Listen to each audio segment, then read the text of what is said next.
On July 20th, 1997, 41-year-old Harold Pugh and his 11-year-old son Joey headed out for a day of fishing at Cane Creek Canyon Nature Preserve in Alabama. It was their special time together, a shared passion in the quiet beauty of the outdoors. They had no idea that another group of men were in that same area, but their minds weren't on recreation. They were set on crime. This group of five, Thomas Ferguson, Michael Craig Maxwell, Mark David Moore, Keno Fleando Graham, and Donald Ray Risley, had spent weeks planning a bank robbery. They had the weapons, the disguises, and a strategy. The only thing they were missing was the final piece of their puzzle, a disposable getaway vehicle. As they scanned the boat ramp parking lot, their eyes landed on the Pugh's pickup truck. In that single moment, a collision of two vastly different worlds became inevitable, and a simple fishing trip was doomed to end in a double murder. On paper, the plot was simple.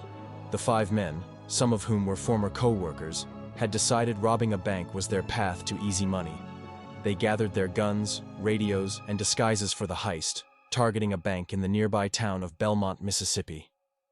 But they knew using one of their own cars for the getaway was a fool's errand. They needed what criminals call a cold car, a vehicle that couldn't be traced back to them. That Sunday morning, their search led them straight to the Cane Creek boat ramp. They saw Harold Pugh's truck and made a decision. They would wait for the father and son to return from their trip, and then they'd take the truck by force. There was no discussion of what might happen if the owners fought back, or what to do about witnesses. There was only one cold, singular focus: the robbery. The lives of Harold and Joey Pugh had just become an obstacle, a problem to be solved in the pursuit of cash. As the afternoon wore on, the Pughs guided their boat back to the shore, their fishing day over. But as they went to load their boat onto its trailer, their path was blocked. Michael Maxwell, one of the conspirators, approached them with a gun drawn. He ordered the terrified father and his young son back into their boat. Court records show that Thomas Ferguson and another accomplice, Mark Moore, then joined Maxwell on the boat. They motored away from the shore, down the creek, away from any potential witnesses, leaving the other men behind with the truck. Out on those calm waters, the absolute worst-case scenario unfolded. Both Harold and Joey Pugh were shot. An autopsy would later confirm they were each shot twice in the head. Accounts of who fired the shots are murky. In one confession, Ferguson claimed that Maxwell shot Harold, but that he didn't know who shot Joey. In another statement, Maxwell claimed Ferguson shot Harold and he shot Joey. Regardless of whose finger pulled which trigger, the result was the same. Their bodies were pushed into the water. The killers, Ferguson, Maxwell, and Moore, then returned to the shore, rejoined their accomplices, and drove away in the Pugh's stolen truck, leaving a family shattered and two lives extinguished, all for a getaway car. The next day, July 21st, 1997, Harold and Joey Pugh were reported missing. Friends and family knew how much they loved to fish and immediately went to Cane Creek to search for them. What they found was a scene of pure horror. The bodies of the father and son were discovered floating in the creek. Investigators descended on the area, but the initial clues were few and far between. This wasn't a random act of violence, however, and investigators would soon realize it. The same day the Pughs were reported missing, a bank was robbed in Belmont, Mississippi. The robbers got away, but authorities later found a burned-out truck nearby. That truck was registered to Harold Pugh. The connection was undeniable. The double murder and the bank robbery were linked, and police knew they were now hunting a crew of extremely dangerous and ruthless criminals. The investigation quickly gained momentum. Within a month, all five men were arrested. One by one, they were brought in for questioning, and the conspiracy started to unravel. The state's key witness would become Donald Risley, who agreed to testify against the others in exchange for a lesser charge of first-degree robbery. But the most chilling accounts came from the men on the boat. When Thomas Ferguson was brought into the interrogation room, he started talking.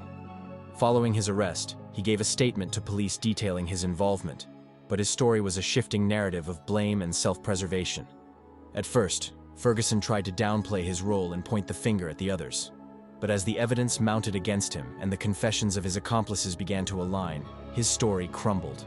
He eventually admitted that he, Michael Maxwell, and Mark Moore were on the boat with the Pughs when they were shot. He confessed to his role in the broader conspiracy, the plan to rob the bank, the decision to steal the truck, and his presence on the boat during the murders. It painted a picture of a man caught in his own web of lies, slowly revealing the horrifying truth of his actions.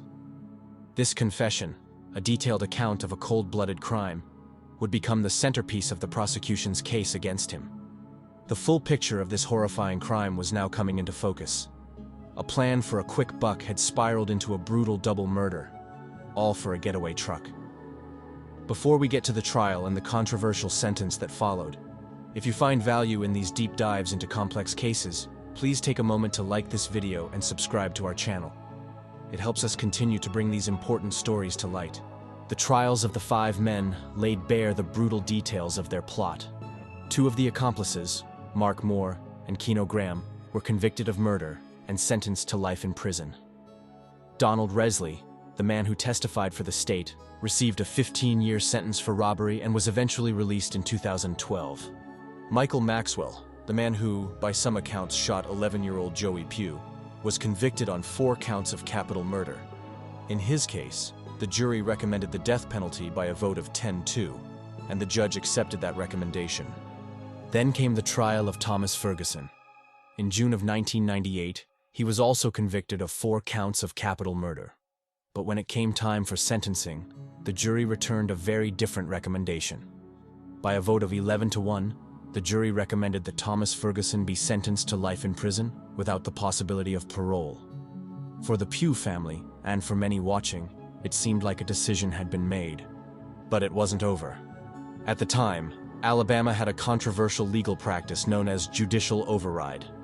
This allowed a judge to completely disregard a jury's sentencing recommendation in a capital case and impose their own sentence. A judge could override a death recommendation for life, or, as happened far more often, override a life recommendation for death. In the case of Thomas Ferguson, the trial judge did just that. Citing the heinous nature of the crime, the judge overrode the jury's 11-1 vote for life and sentenced Thomas Ferguson to death. The decision was instantly controversial. At the time, nearly 20% of the people on Alabama's death row were there because of judicial override. The practice was criticized for giving elected judges the power to impose death sentences, sometimes in response to political pressure, even when a jury of 12 citizens had decided against it. Alabama was the very last state to have this practice, and it was finally abolished in 2017. The law, however, was not made retroactive.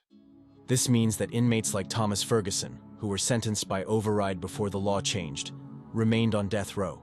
Over the years, Ferguson has continued to appeal his sentence, arguing his rights were violated and even that he is intellectually disabled and therefore ineligible for execution. So far, those appeals have all failed. As of October 2025, both Thomas Ferguson and Michael Craig Maxwell remain on death row at the Holman Correctional Facility in Alabama. They are living reminders of the day a father and son went fishing and never came home. The case of Thomas Ferguson stands as a stark example of a legal battle that extends far beyond the crime itself, raising profound questions about the role of judges, juries, and the ultimate punishment. The story of Harold and Joey Pugh is a tragedy born from pure, senseless greed. A father and his young son, enjoying a quiet moment in nature, were executed for their truck. The men responsible were caught and brought to trial. But the legal journey of Thomas Ferguson forces us to look beyond the verdict. The jury, a group of 12 citizens who heard every detail of the case, weighed the evidence and recommended a sentence of life. A single judge, wielding a power that no longer exists in the United States, decided otherwise and imposed death. This case leaves us with a difficult question. Was the judge's override a final, necessary act of justice for Harold and Joey Pugh?